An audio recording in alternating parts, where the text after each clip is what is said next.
Hey, I'm Abby, And I'm Chloe. and welcome to AC Podcast. Today we're going to be talking about a novel I read recently called Yoke by Mary H.K. Chow. So, what exactly is Yoke about?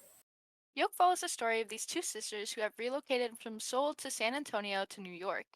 Wow, that's a big change living in Seoul, San Antonio, and New York. Very different experiences. Yeah, and one of the sisters even develops cancer while they're living in New York. Oh my god, what a gloomy atmosphere for a novel. Yeah, the story does seem to be depressing, however, the story's atmosphere is actually rather hopeful. The sisters learn more about each other than they're willing to after being forced together by circumstance, housing problems, and family secrets. Ooh, sounds interesting. But now onto the characters. Who are the two sisters exactly? The two sisters are named June and Jane Bake. They have nothing in common. June is 3 years older, a typical firstborn narc with a difficult finance job, and she lives in a lifeless apartment, according to Jane. On the other hand, there's Jane. She's still in school and, according to her sister, needs to get to class and stop wasting their parents' money. Jane is an emotionally stunted, self obsessed basket case who lives in squalor, if you ask her sister. These sisters, who relocated from Seoul to San Antonio to New York alongside one another, were once as close as any other sisters. However, they no longer get along. Wow, the character seems so lifelike and relatable. Reminds me of a lot of me and my sister. That was one of my favorite parts of the novel. I loved how easy it was to relate to the characters, and it was really engaging. Which of the sisters is it that gets cancer? It's June, the older sister, who develops cancer, and Jane ends up being the one to take care of her. I see. So once June gets cancer, I guess the whole dynamic of their relationship must have changed. Yeah, since June was originally the independent, put together sister, having to rely on Jane was a big change. The same goes for Jane, though.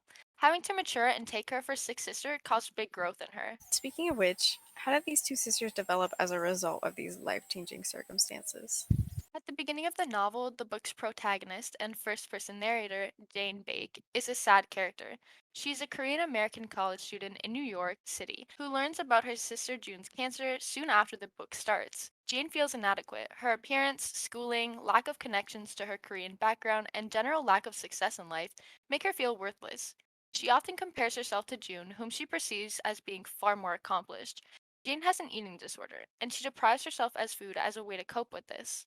Oh my god, please tell me she realizes she doesn't need to compare herself to her sister and stops punishing herself for not being June. As the novel progresses, Jane does eventually learn to love herself.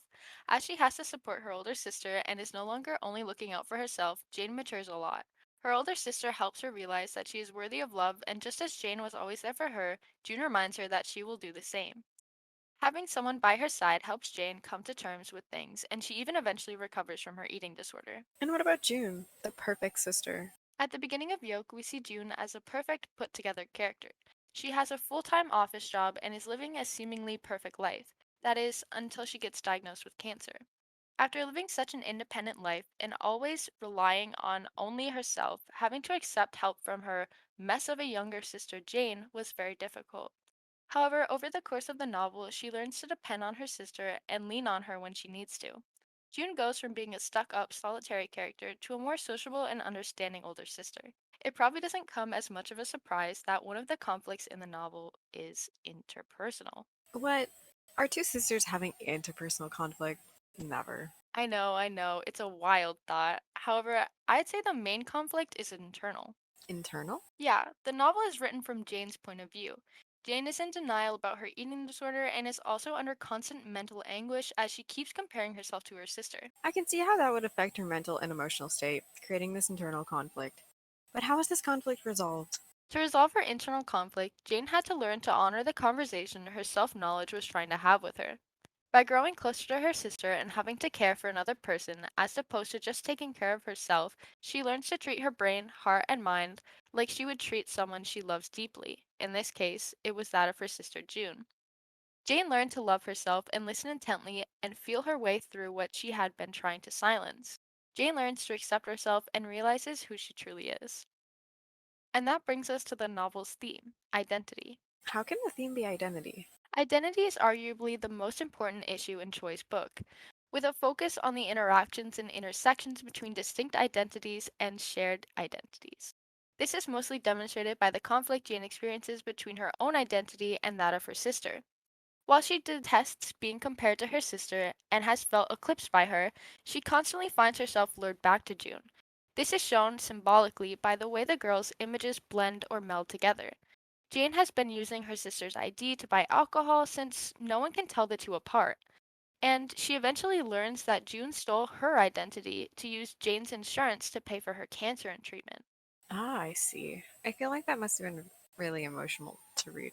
Honestly, it was a little hard to read at times. I relate to the main character a lot, and it was really heartbreaking to see her dealing with everything on her own. You seem to really like the novel. So, would you recommend that I or others read it? Yoke gives you everything at once. I love the way Jane's tale of healing was portrayed.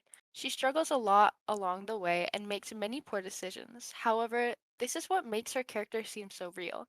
When she reaches a breaking point with her eating disorder, it is not overdramatized or romanticized like in other novels.